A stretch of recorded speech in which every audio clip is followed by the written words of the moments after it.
وَيَسْأَلُونَكَ عَنِ الْيَتَامَى. And at the same time they ask about yateems, the orphans, how shall we help them? Because if we want to help them, the Quran had mentioned earlier ayahs that do not come close to the mal of yateem, because if you come closer to that, you will be eating, putting fire of the hell in your own bellies. So they say, well, how shall we help them? قُلْ إِصْلَاحٌ لَهُمْ خَيْرٌ وَإِن تُخَالِطُوهُمْ فَإِخْوَانُكُمْ وَاللَّهُ يَعْلَمُ الْمُفْسِدَ مِنَ الْمُصْلِحِ. Allah says, the main intention should be of islah, doing good. So if you are approaching the orphans with the intention of doing good with them, Allah will know who has the intention to do good and who has the intention to take away that money. And وَإِن تُخَالِطُوهُمْ فَإِخْوَانُكُمْ. If you want to merge their properties with yourself, meaning if you want to marry those women who are the mothers of these orphans, that is fine for you. You can marry them and you can mix them together, you can have those families together so that you can raise them as your own family and you can join those properties. But again, the islah, وَاللَّهُ يَعْلَمُ الْمُفْسِدَ مِنَ الْمُصْلِحِ.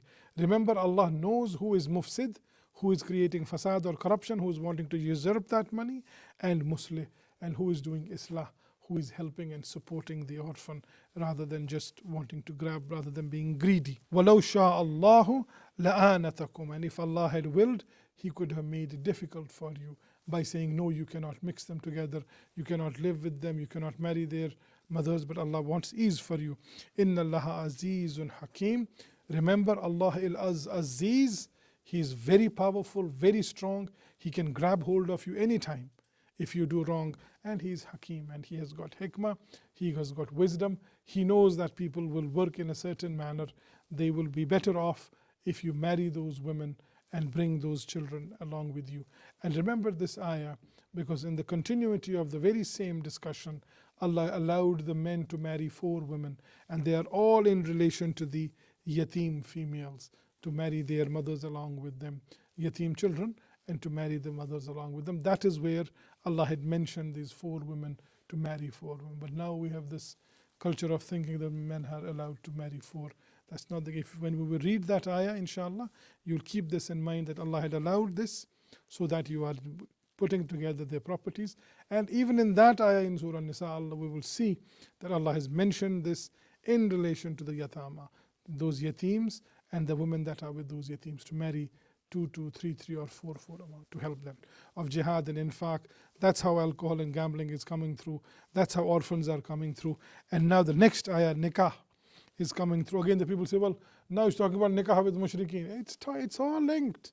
You just have to open your heart and mind and go back to that situation. Go back to that society, you'll find Quran is talking exactly the same. There is no deviation from the topic of the Quran. The next ayah, Allah says in 221, وَلَا تَنْكِحُوا الْمُشْرِكَاتِ حَتَّى يُؤْمِنُوا وَلَا أَمَةٌ مُؤْمِنَةٌ خَيْرٌ مِّن مُشْرِكَةٍ وَلَوْ أَعْجَبَتْكُمْ. And do not marry, although you can marry these women that are coming with these orphans, but remember, if she is a mushrik, if she is associating partners with Allah, you cannot marry her. They have to become mu'min, hatta yu'minu.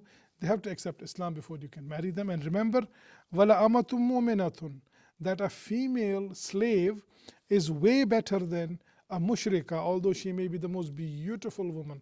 You might become extremely attracted to the mushrika woman, but she is no good for you because of her shirk. And the woman who is not so good looking and is a slave but is a mu'min is way better for you. Similarly, وَلَا تَنْكِحُوا الْمُشْرِكِينَ حَتَّى يُؤْمِنُوا. Similarly, do not marry your women to the mushrikeen.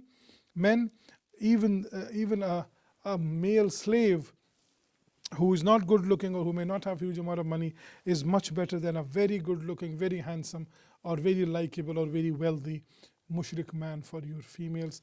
But why? أُولَٰئِكَ يَدْعُونَ إِلَى النَّارِ. These people are calling you towards hellfire, because whenever you marry into a society which is against Islam, especially with shirk, where association of partners with Allah is, they will destroy you. You, your children, your family, and it's very common. It's very common when you marry, you have to make provisions. And we see this in India.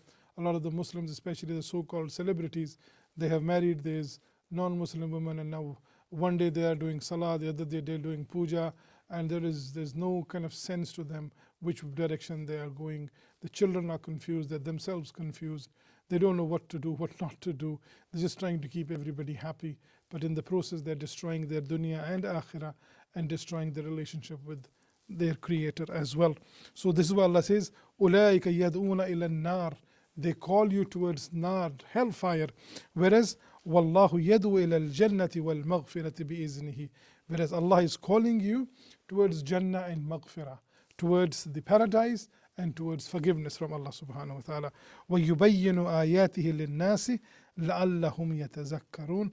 And this is how Allah clarifies and clears His ayahs, explains. Yubayyina is bayan. Bayan means to bayyana, to describe in detail what Allah subhanahu wa ta'ala has given. And this is again in ayah in Surah Qiyamah. Allah mentions this, that it is upon us. It is upon us to recite this Quran, and the final recital, فَإِذَا قَرَانَ, when I will recite this, you do the فَتَبِّئَ قُرْآنَ, you will follow the last of the qiraat, and ثُمَّ إِنَّ عَلَيْنَا بَيَانَهُ, and the description of all this Quran is upon Allah subhanahu wa ta'ala. And Allah describes all these.